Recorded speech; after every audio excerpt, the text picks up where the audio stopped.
Assalamualaikum, this is Annie in Qatar. Samahan niyo kami sa aming biyahe papuntang Saudi. Ito ay all-girls trip. Tatlo lang kaming babae na bumiyahe papuntang Saudi.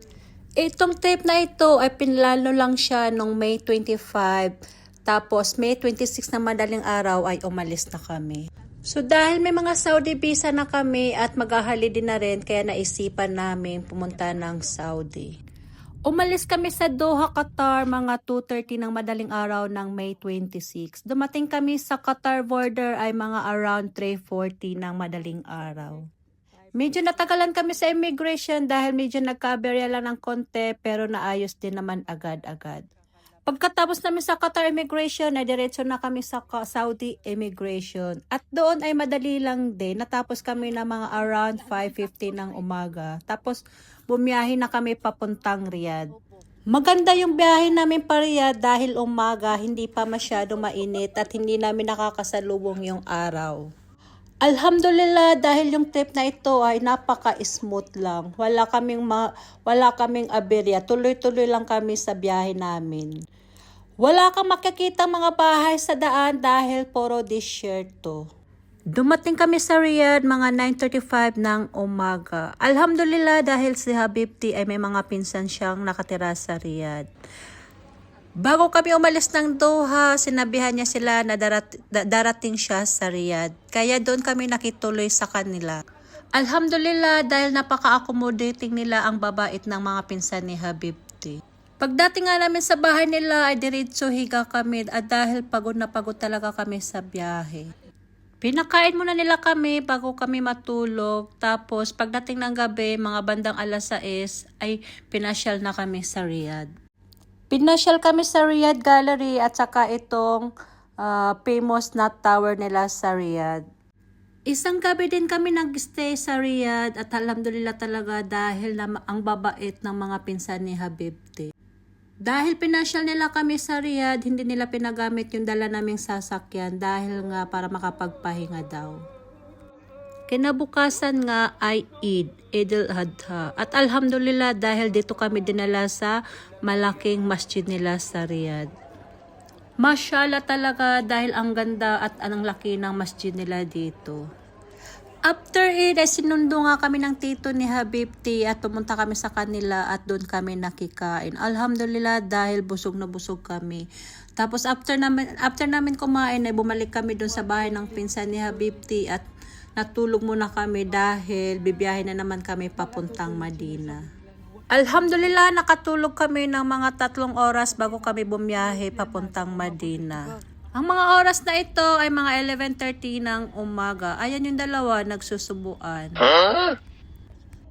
Alhamdulillah dahil pinagbaon kami ng pinsan ni Habibti ng mga minatamis. Ilang oras yung bibiyahin namin papuntang Madina. Riyadh to Madina is mga 6 to 7 hours. Alhamdulillah dahil tuloy-tuloy lang yung aming biyahe. Mag-i-stop kami sa mga gasoline station para magpagas. Dahil dito sa daan papuntang Madina ay bihira lang yung may madaanan ka dito ng mga gas station.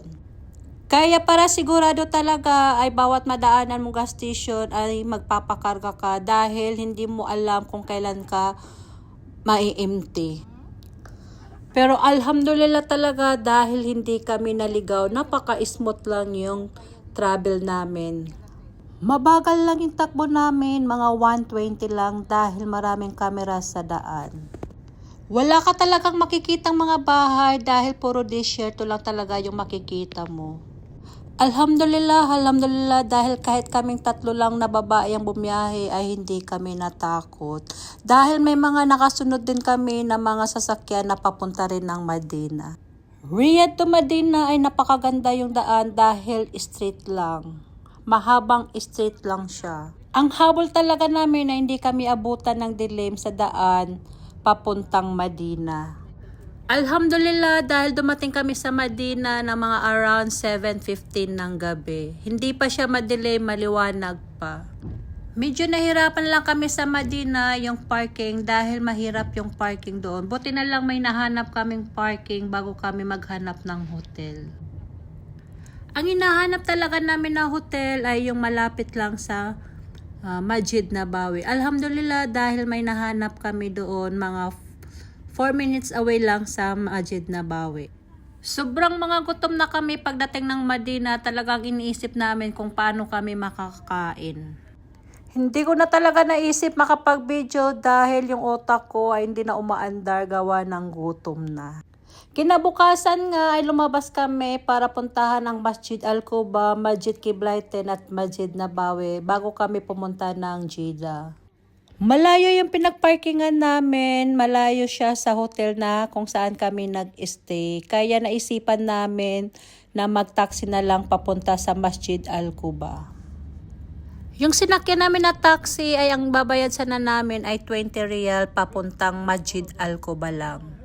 Pero buti na lang mabait yung taxi driver dahil siya ang nag-offer na kung gusto daw namin, dadalhin niya kami sa Masjid Kiblaiten saka Masjid Al-Quba, tapos ibabalik din niya kami sa hotel at magbabayad lang daw kami ng 100 riyal.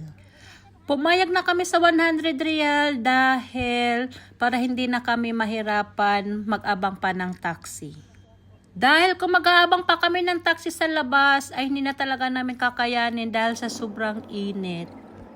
Pagkagaling nga namin sa Masjid Kiblaiten ay dumiretso na kami pabalik sa hotel at nagpahinga ulit para pumunta sa Masjid Nabawi.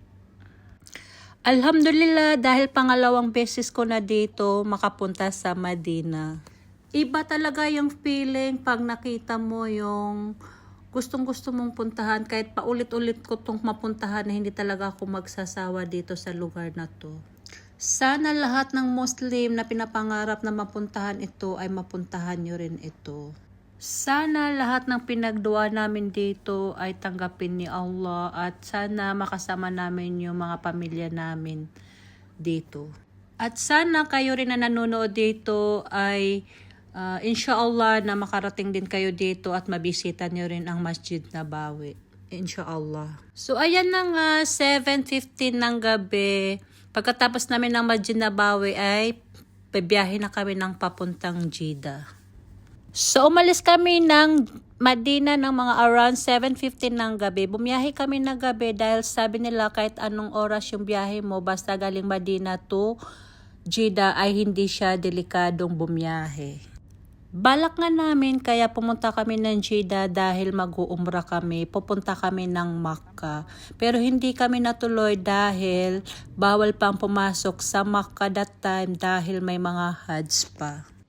So natakot kami mag-try pumasok sa Makkah dahil sabi nga nila pag nahuli ka daw ay may multang 100,000 riyal. Saan naman kami kukuha ng 100,000 riyal?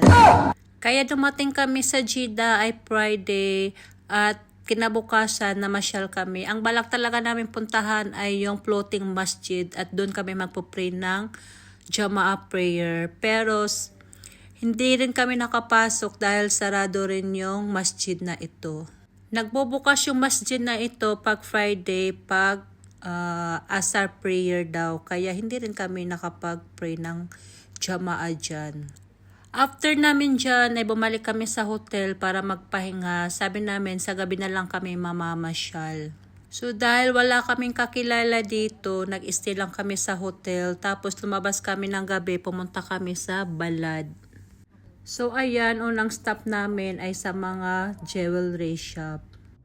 Wala rin kaming nabili dahil meron silang 15% na tax dito. Kaya nang hinayang kami sa 15% na tax. Kaya ang ending wala kaming nabili ni isa. Yung Balad pala ay parang sukwakip lang din dito sa Qatar. After namin sa Balad ay pinuntahan namin itong trending na mall dito sa Jeddah. Napakagandang mall pero wala pa masyadong tao. O baka dahil gabing-gabi na kaya walang tao. Yung elevator na yan talaga hindi siya nawawala ng tao dahil maraming nagba-vlogs dyan na mga vlogger din ata yun sa Jeddah. Hindi talaga mawawala sa biyahe ang mga picture taking. After namin sa Jeddah ay kinabukasan ay bumiyahe na naman kami, pabalik na kami ng Qatar. Pero dumaan muna kami sa Riyadh, doon sa tito ni Habibti. Nagpahinga kami at natulog doon ng mga 3 oras. Alhamdulillah dahil nakatulog kami ng 3 oras bago kami bumiyahe pabalik ng Qatar. Bago kami bumalik sa Qatar ay dumaan muna kami sa Jiko. May Jiko pala dito sa Riyadh. At kumain din kami dito sa Filipino restaurant dahil talaga naghahanap kami ng sabaw. Dahil sa loob ng 4 na araw ay puro na lang kami chicken, kaya nagsawa na talaga kami. At talagang naghanap kami ng restaurant na may Filipino food. Alhamdulillah, dumating kami sa Qatar ng May 31 ng madaling araw, mga 5 p.m. Tapos nagpahinga at natulog lang ng konti dahil pumasok na agad sa work.